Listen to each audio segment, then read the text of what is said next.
saludo especial para la familia Villanueva Hernández en Ometepec, Guerrero.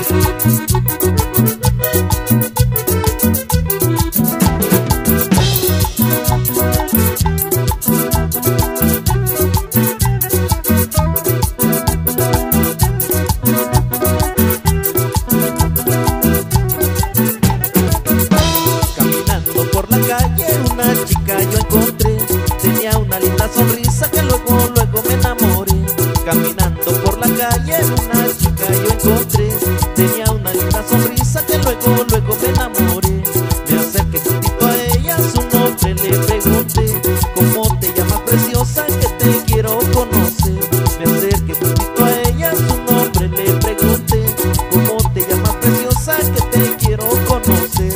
Sonriendo me dijo así, con ternura me dijo así, soy la que tú ya deseabas, cariñito, ven a mí.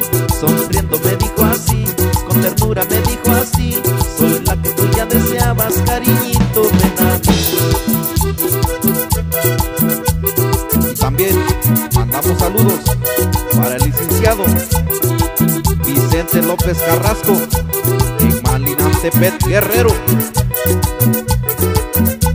Y para el señor Benito Ansúrez Comonfort.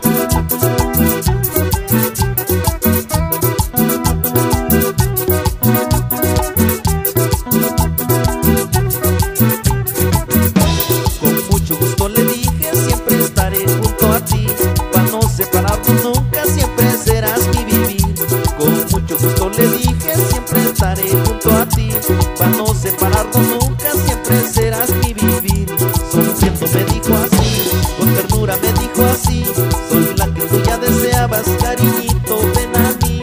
Sonriendo me dijo así, con ternura me dijo así, soy la que tú ya deseabas, cariñito, ven a mí. Y un saludo para el licenciado Cirilo Comonfort Díaz de Atlamajal 5 del Monte.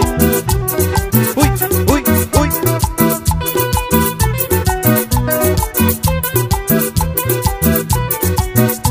Y para toda mi gente